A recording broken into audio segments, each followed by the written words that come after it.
So good afternoon, everyone. This is the Senate Budget and Tax Committee. We have a special hearing today, a special meeting. Every year we do an economic briefing, or have an economic briefing from Moody's Analytics and Dan White.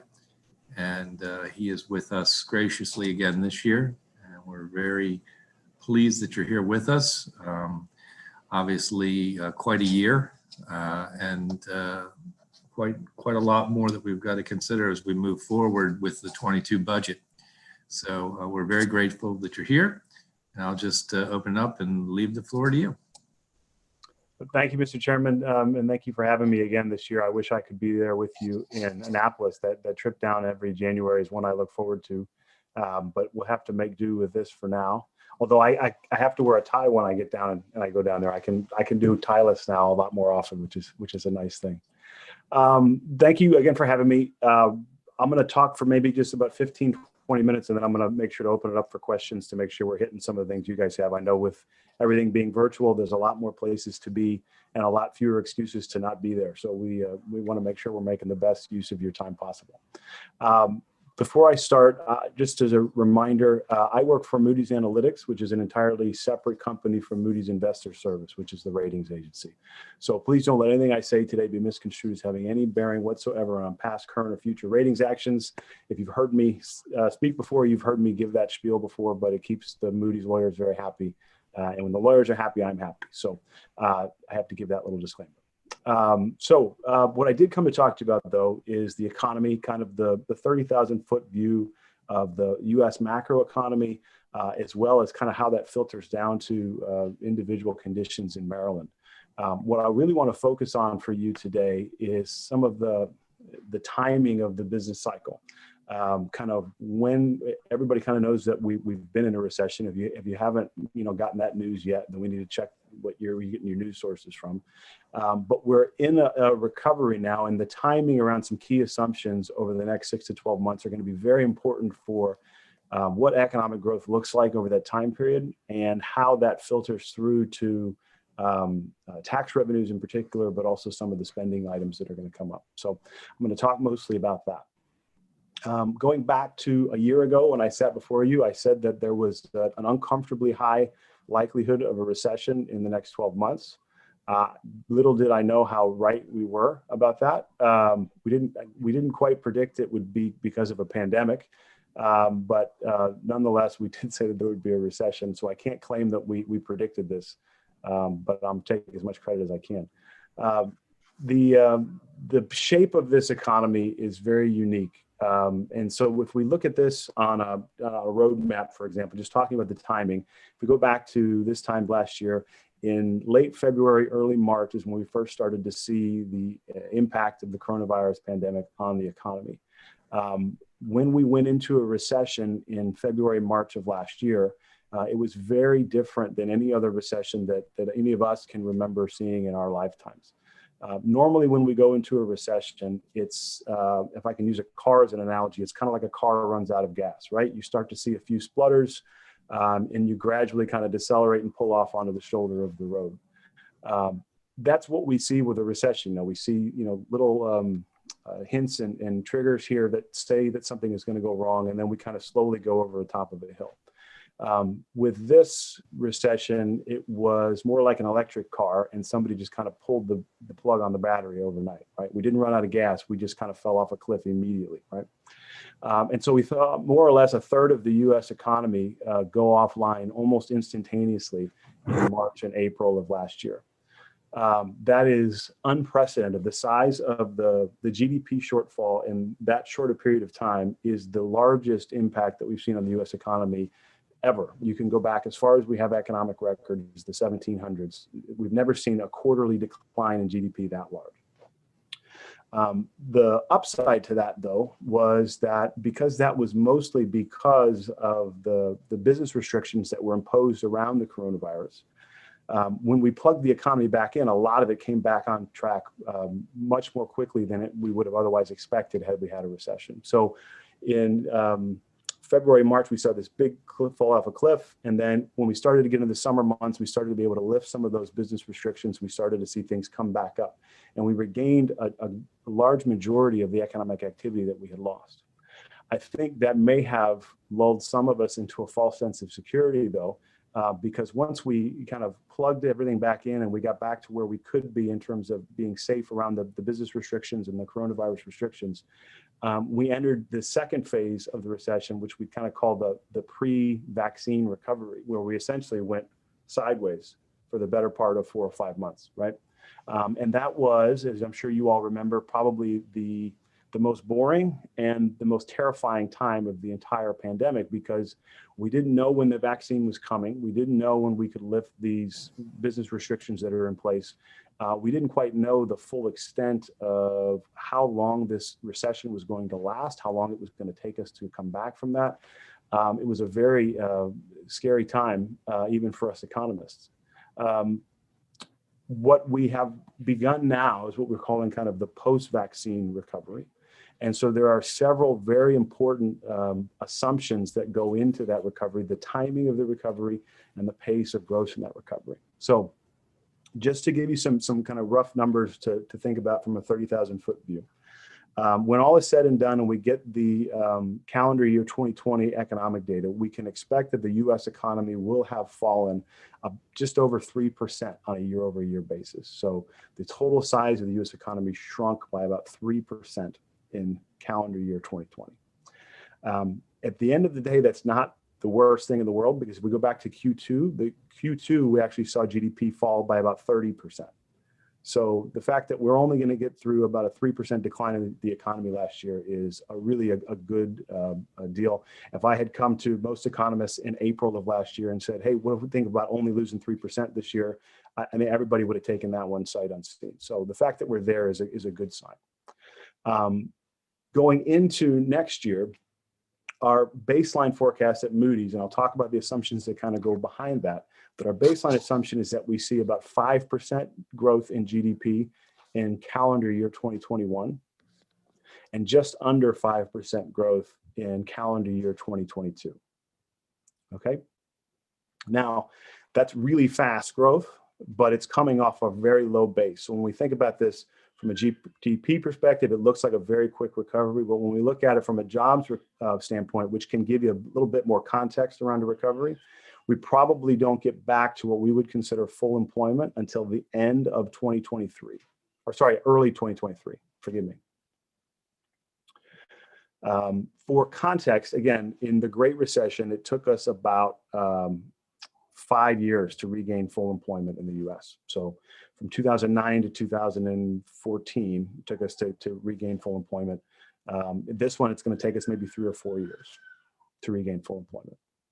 Now, a big reason for that is that we have some very strong federal fiscal stimulus assumptions built into that forecast, right? So in addition to all of the federal fiscal stimulus that we have already passed, we assume that we do have another federal fiscal stimulus bill coming sometime in the first quarter of this year. This would be equivalent to the Biden administration's call for a $1.9 trillion stimulus bill. Now, we don't believe that we'll actually get a $1.9 trillion stimulus bill through Congress because, as you know better than anyone, trying to find 60 votes on a bill of that size is something that would be very, very unique given the current makeup of the Senate. Democrats have a majority in the Senate only because of the tie-breaking vote from the vice president at this point. So getting 60 votes online for that $1.9 trillion package is something that's probably not going to happen. What we do think is going to happen, though, is that they will pass a bill, a much smaller bill, maybe in the $700 to $750 billion range. That includes some of the more bipartisan efforts like enhanced unemployment insurance, extending that out until the middle of the summer. It'll probably include stimulus checks to individuals. The ask was for $1,400 per taxpayer, which would bring the total for the year up to the $2,000 number that everyone's been talking about. And then there'll probably be some small business, either PPP or SBA funding included in that bill as well. Now that bill is important because not only the size, but really the timing of it It helps us to get from this point in time where we are right now with a tremendous amount of uncertainty about the rollout of the vaccine. How soon can we go back to some semblance of normal in regard to business restrictions? And, that kind of new normal, whatever that looks like when we get into the summer, right? So that's kind of it's more of a relief package. It's not really a stimulus bill. It kind of gets us as a bridge through to the summer months. Now, the second piece of stimulus, and this is the one that really has a bigger impact on that longer term pace of growth. We assume that there is additional federal stimulus entered into in the fall by way of reconciliation in the Senate. So we talked about the first piece of the bill. $1.9 trillion is not going to happen under normal Senate rules. You're not going to find 60 senators who will say yes to that. However, a lot of the longer term things that were included in the Biden administration's initial ask, such as increased social spending and infrastructure spending over the next 5 or 6 years, those are things that can be accomplished through the reconciliation process. And so as we begin the budget process for next year, it is very much likely that included in next year's federal budget, so the 2023 federal budget, there would be a reconciliation instruction that would instruct them to increase infrastructure spending considerably. It'll probably also include tax increases for very high income tax holders, probably also an increase in corporate taxes as well, to help offset some of the social spending there under reconciliation rules. But that's the kind of a package that we would expect to see pass in the fall. Okay. So we don't get the $1.9 trillion in stimulus that's being asked for this spring, but over the course of the year, you get up to almost $1.9 trillion in overall spending in federal government. And I want to stop right there and just kind of put that into context, because if those two pieces of legislation were to pass, then as a percentage of GDP, the United States would have passed the largest global fiscal stimulus package of any developed country in the world around the coronavirus pandemic. So if you add those two bills into what's already been passed, you get to total fiscal stimulus or relief of about 25% of pre-pandemic GDP. In other words, we have spent 25% of our economy trying to prop up the rest of the economy in terms of federal spending.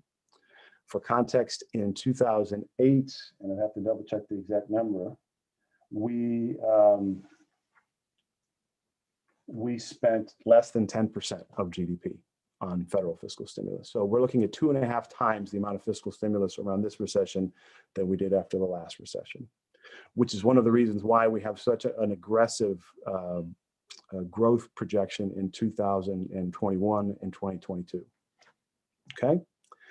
Now, in terms of how that kind of filters down to Maryland, I want to talk about a couple things. The first is that high income taxpayers are likely to see their taxes go up pretty considerably at the federal level over the next year and a half, which matters for Maryland because you have a lot of high income taxpayers and they pay a lot of taxes in Maryland already. So the degree to which, and I'm sure that you'll have folks from your Department of Revenue talk to you about this, the degree to which that you are coupled with the federal tax law, especially in the corporate side, but also on the personal income tax side, is going to be an important thing to think about over the next 12 months. Right. Also coming due at the end of this year, some of the portions of the Tax Cuts and Jobs Act will begin to fall off. They'll begin to expire at the end of 2021, 2022, and 2023. All of those, if you are coupled tightly to the federal definition of adjusted gross income, will affect how things go in Maryland from a very technical perspective.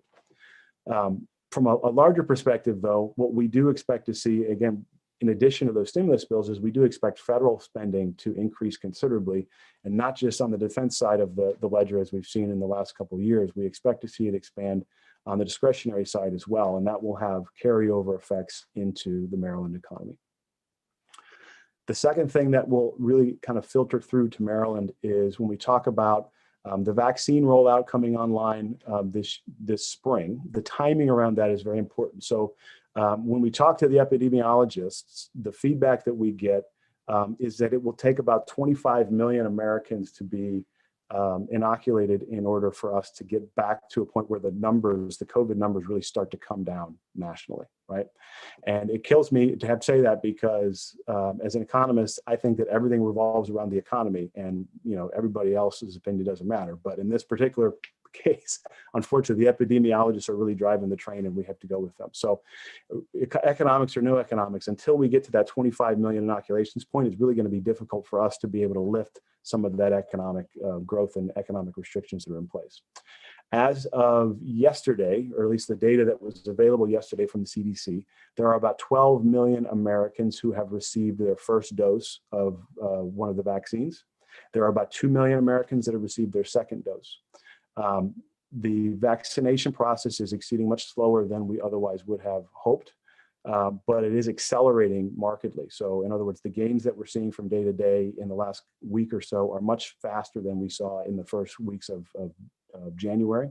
And so what we can do is you can probably estimate that we'll get at least to the first 25 million people getting their first inoculation on or around the end of December, the first week of February. It takes about 4 weeks for folks in between doses to get their first dose to their second dose, which means that the people who are inoculated with their first dose at the end of January probably won't be fully inoculated until the very beginning of March, which means that we don't hit that 25 million threshold until mid-March, which is when we can probably expect to see most of the business restrictions around the country start to be gradually relaxed and eased. That doesn't mean we go back to nobody wearing masks the next day, but it means we get to a point where governors hopefully will start to feel more comfortable allowing businesses to operate in a normal environment.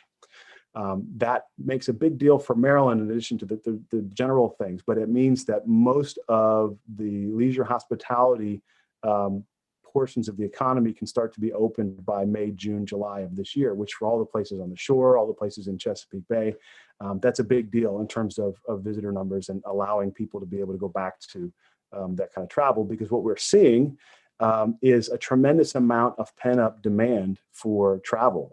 My wife already, anecdotally, my wife wants to send us on like 6 different vacations already in 2021. She's already planning them out. And I'm keep telling you, we see what the business restrictions are, the travel restrictions are, but people are just dying to go out on vacations, even if it's just staying local and going to the shore. So once that's allowed to happen, there's a tremendous amount of pent-up demand that will spill forward. It'll pay off in terms of sales taxes. It'll pay off in terms of hotel and business taxes. There's a tremendous amount of built-up demand there. So that's the second piece. The third piece, thinking about this, is that there's going to be a continuance of a tremendous amount of uncertainty over the next 6 to 12 months. So there's uncertainty from the vaccine process, whether or not the vaccines are working properly, whether or not we're getting them out the door fast enough, when is safe enough to, how much the numbers have to go down before we start to open things up. And so we should be prepared for fits and starts over the next 6 to 12 months.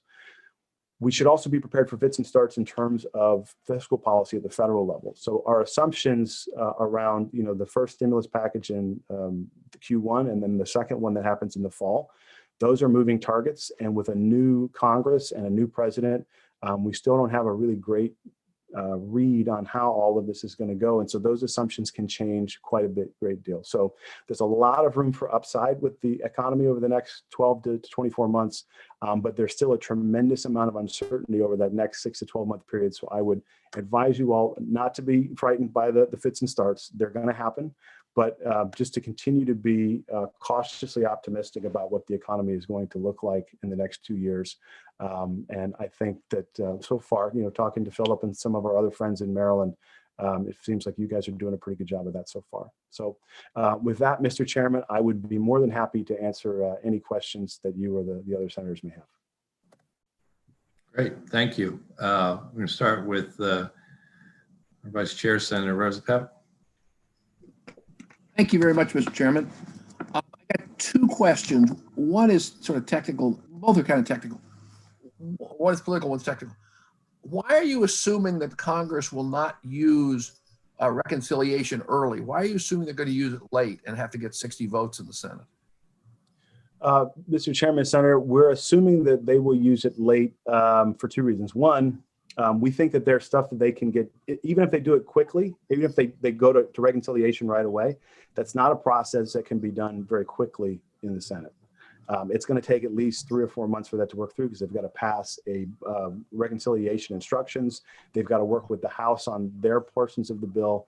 It may take 4 or 5 months for a reconciliation bill to get through. And there are some things that we think they can get through with 60 votes right away. And those are the things that will make, I think, the biggest impact now. So when you look at things like the enhanced UI, that has to be done by March. No. I understand that. I'm just curious why you think that. That's not what I've been hearing. So I'm just curious why you thought that. So that's fine. Nobody knows what's really going to happen. Right.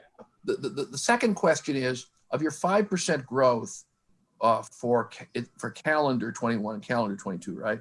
Mm-hmm.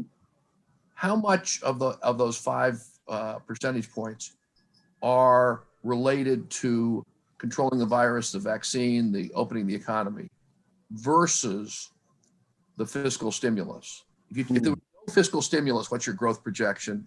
If there was fiscal stimulus, but the vaccines don't really work, what's your projection? Sure. Yeah. So if we have, and just go back a month, because we've just kind of incorporated those fiscal assumptions now, because we had different fiscal assumptions before the Democrats won the 2 seats in the Senate in Georgia. Right. We had assumed that Republicans would at least win 1 of those seats. So if you go back a month to our forecast, the growth rate for 2021 would have been just over 4%. And would have been just under 4% for 2022. So you're looking at about a full percentage point difference in terms of the impact of federal stimulus in 2021 and 2022. So really the overwhelming amount of your growth, 80% of your growth projection, is related to the vaccine being successful and not related to fiscal stimulus. Mr. Chairman, Senator, it's both the vaccine being in place and also a lot of the stimulus that's already been passed as well. Okay, but I'm saying not new stimulus then. Correct. You're saying 80% is health policy and 20% is new fiscal policy in your projection. Mr. Chairman, Senator, yes. Okay, thank you. Thank you, Mr. Chairman. Let me ask you, there's been, I think we all feel this sort of 2 economies running out there. And a lot of talk has been about it. Clearly, some people actually have done very well, surprisingly, during the pandemic, and others have literally been devastated.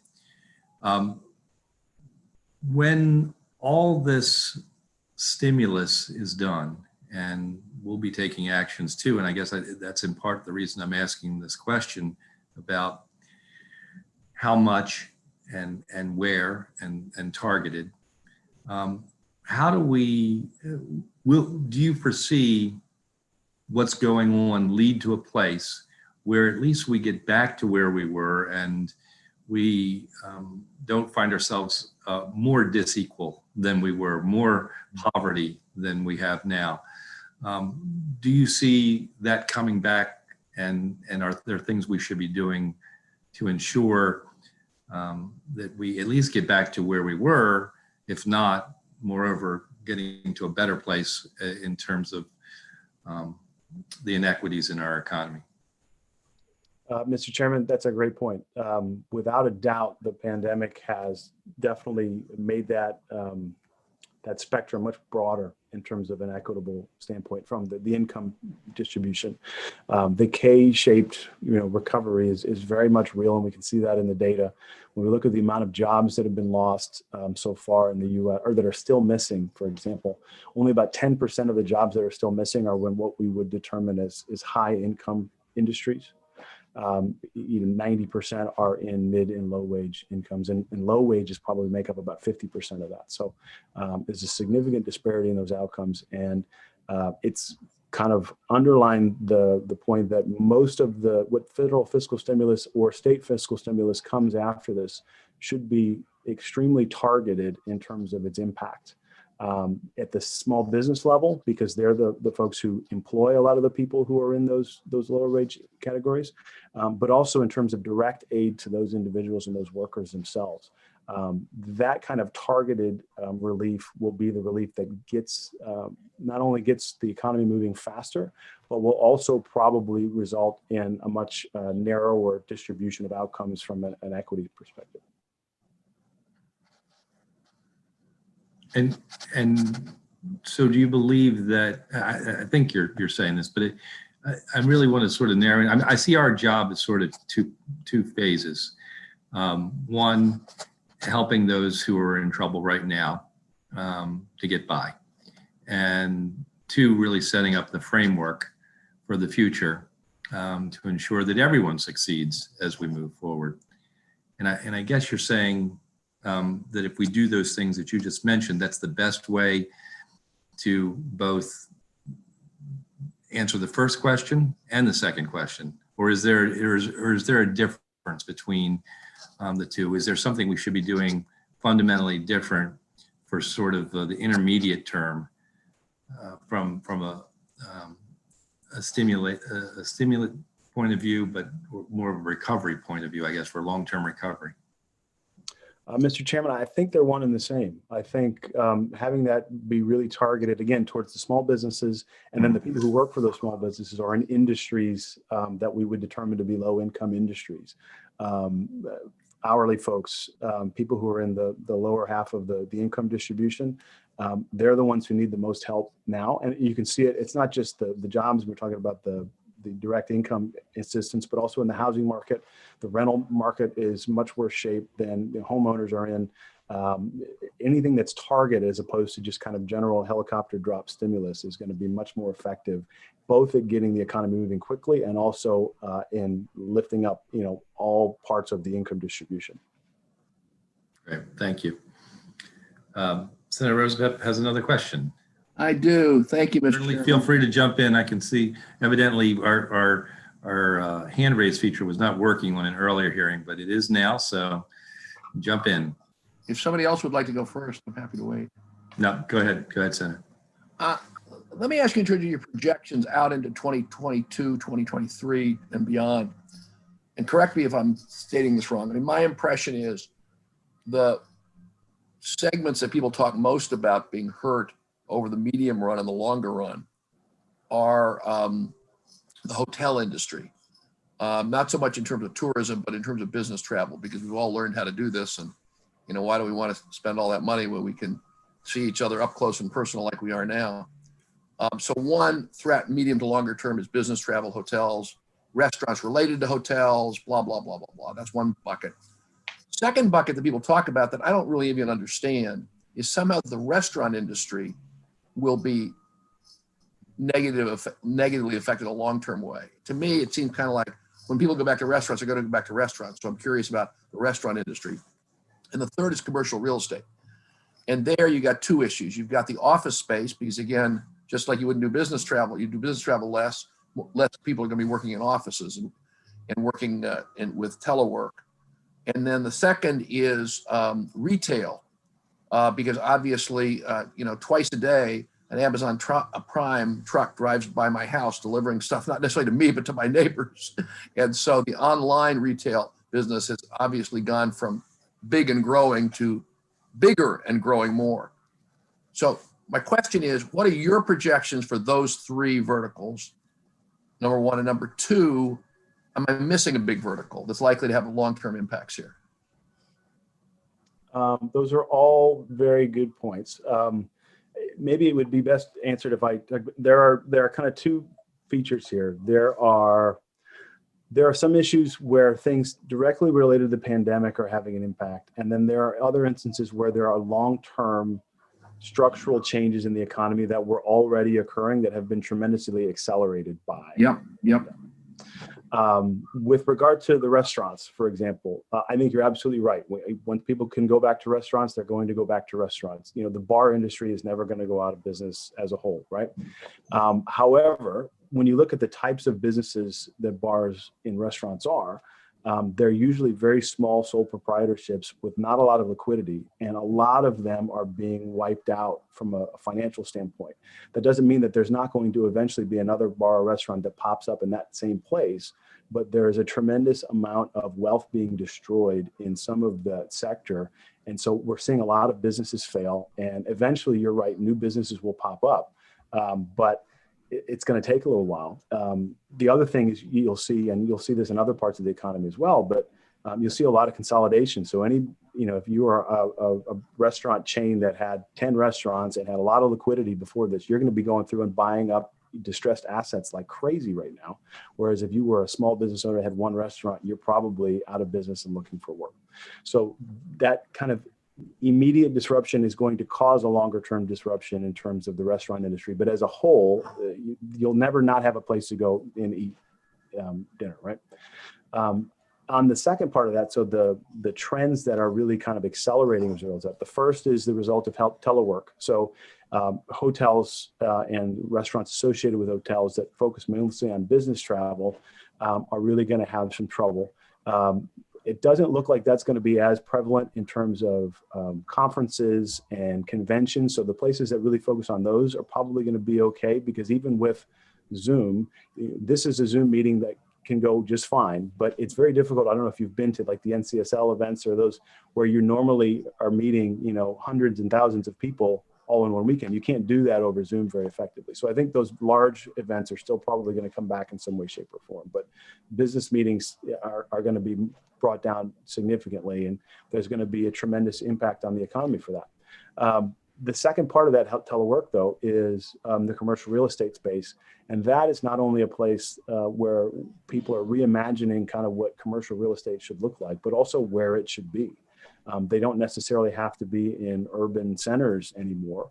And we're seeing a big exodus from some of the urban centers into the more suburban areas, because people are realizing why am I staying in Center City? And I'll pick on us because we lived in Pennsylvania.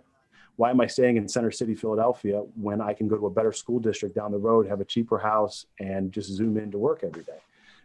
That's something that's going to continue to change, and it's going to totally disrupt the commercial real estate market, not just what real estate is needed, but also where it's needed. And that's something that's been happening for a while, but it's just been super accelerated as a result of this. How about retail? In terms of retail, that's, again, something that's been going on for a long time, but it's really been accelerated.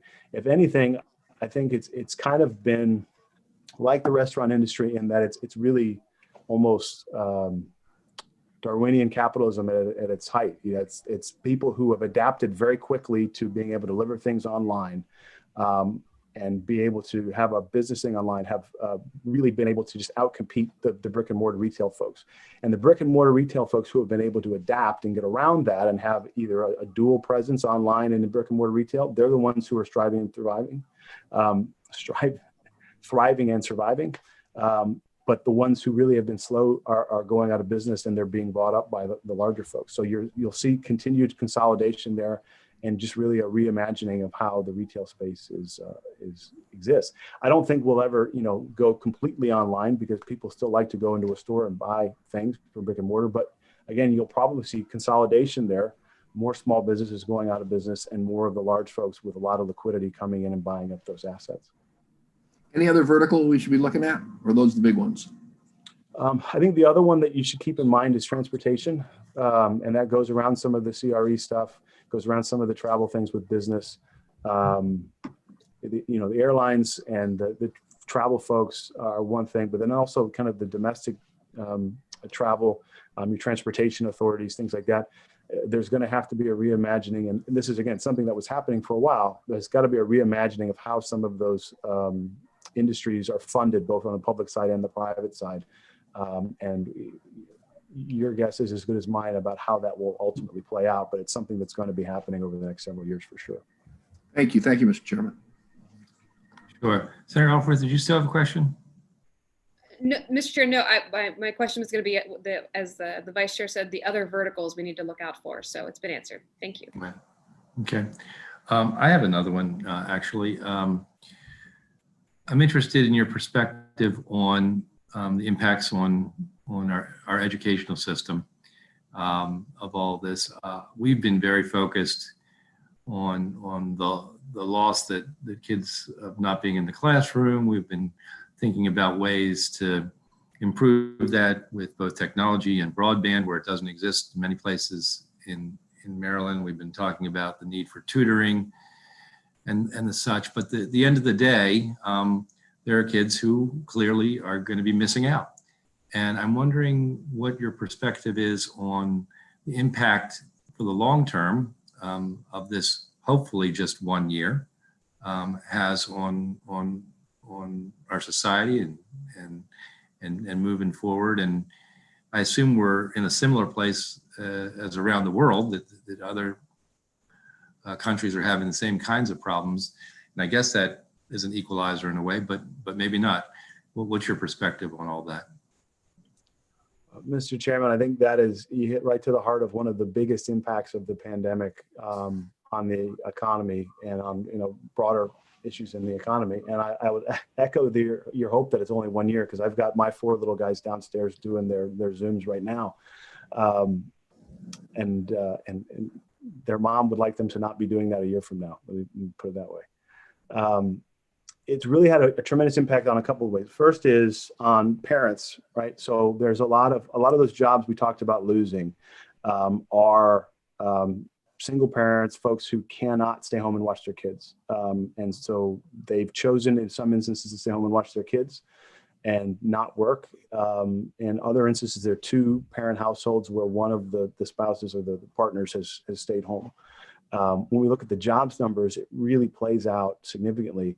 More than 2/3 of the jobs that have been lost so far in the pandemic have been by women.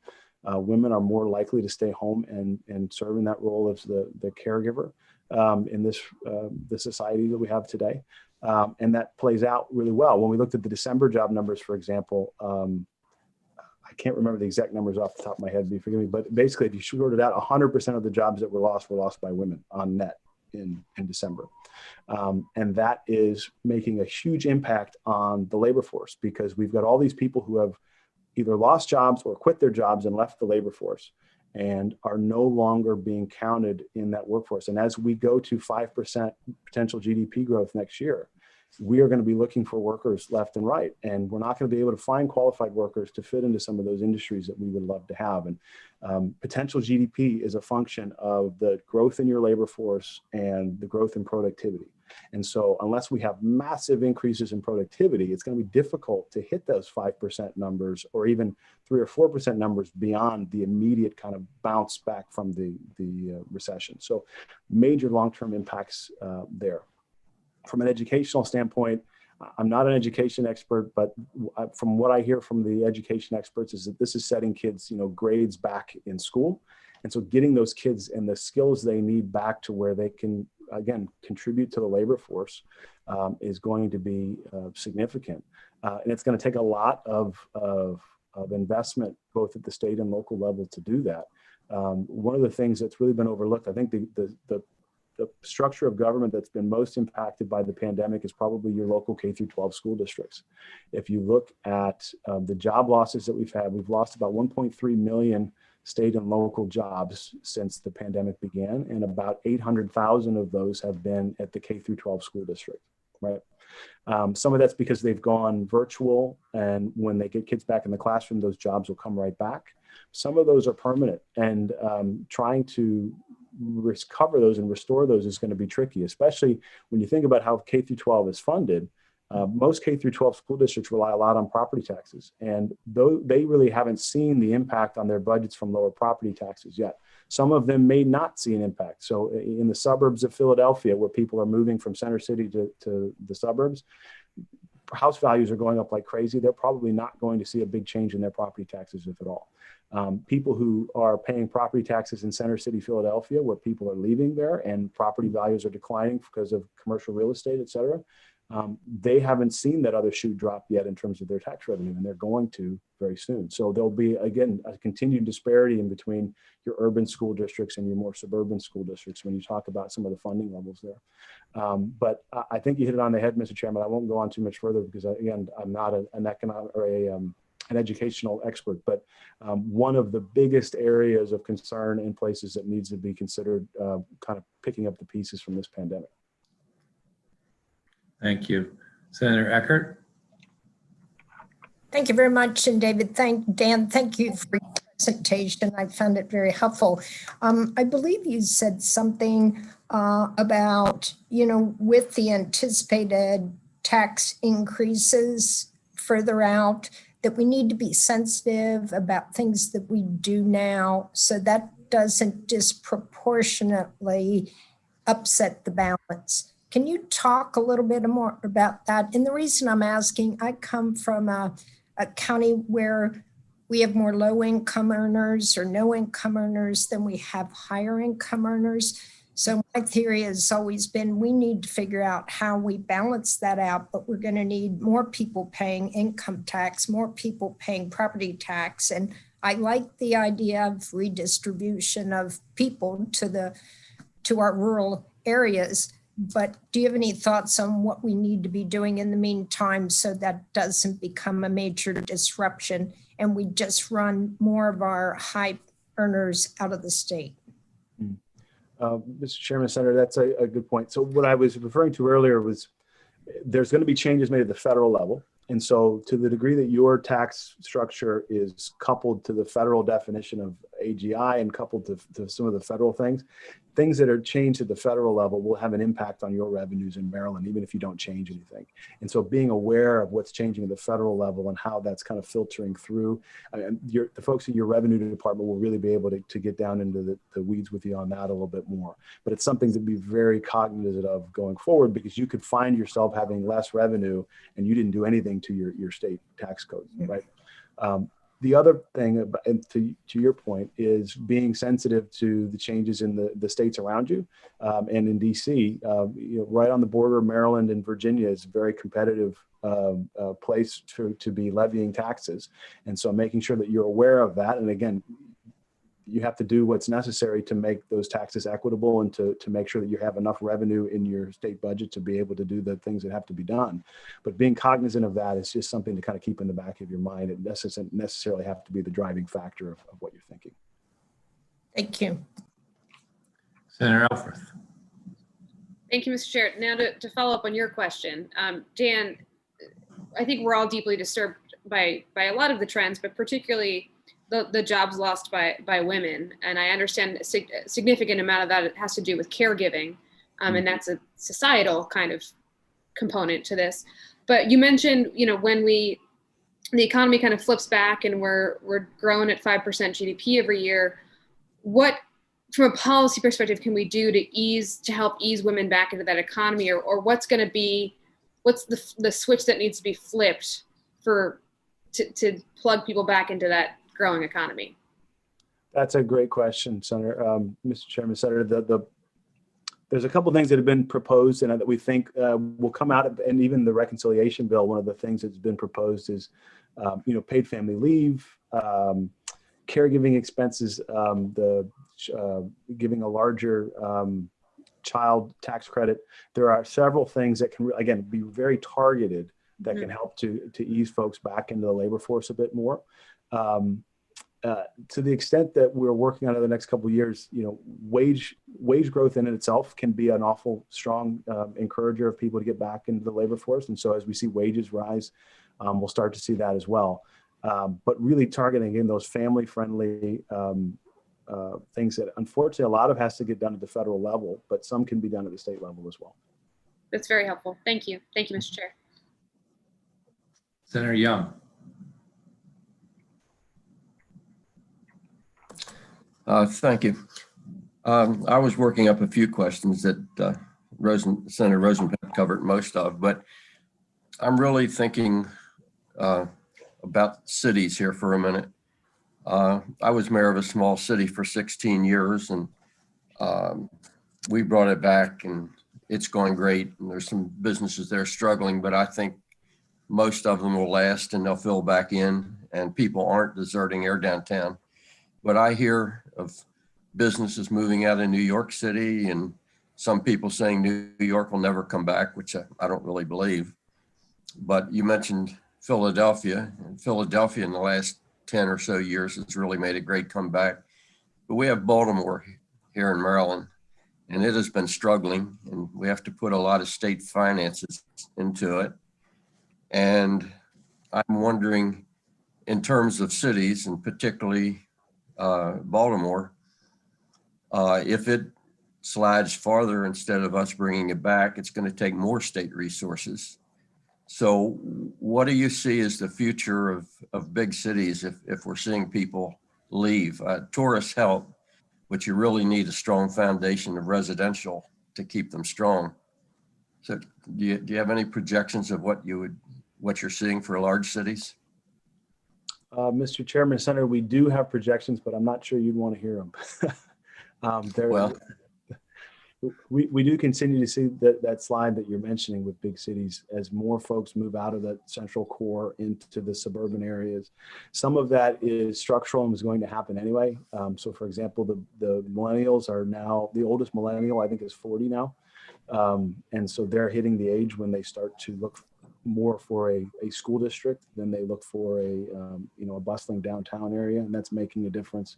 But the longer term, what they're finding, and we found this in studies that we've done at Moody's, because we focus a lot on the regional economy at Moody's, is the quality of life makes a tremendous difference in some of these areas. And in order to get people to open up businesses here and want to work in places like that, you've got to make it a place where they want to live first. And so it's things like the crime rate, it's things like the educational attainment rate, so the educational system, pardon me. It's things that really boost the quality of life in these places. And then we have a tendency to see the jobs really follow those. You don't necessarily see the jobs, quality of life follow jobs because people can work downtown and still live out in the suburbs. But that's really made a big difference. Coupled with that as well, obviously, is the cost of living and the cost of doing business. It's no coincidence that if you look at, for example, speaking of New York, so Goldman Sachs, still have a gigantic presence in New York City. They actually employ more people now in Salt Lake City, Utah than they do in New York and New Jersey.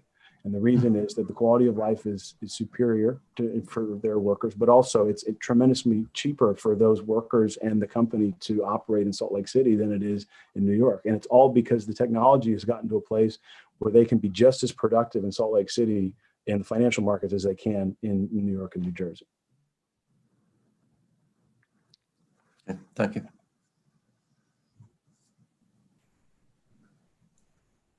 Okay, unless someone jumps up right away, I don't see any more questions. Hate to leave on such a sobering note, but it's reality that we have to deal with, and obviously very grateful for you presenting to us again, answering all our questions. It's really helpful. Perspective is important as we move through the process. So thank you once again. And My pleasure. I hope to see you all in person next year. yeah, absolutely. Absolutely. Thank you. That's all. Okay, committee, that is it for today. And I think, well, tomorrow we'll be on the floor. I don't think we have anything in the morning, do we? No, next you just have the floor and then fiscal briefing on Monday at 3.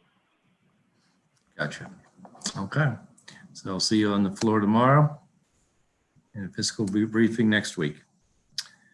Thanks, everybody.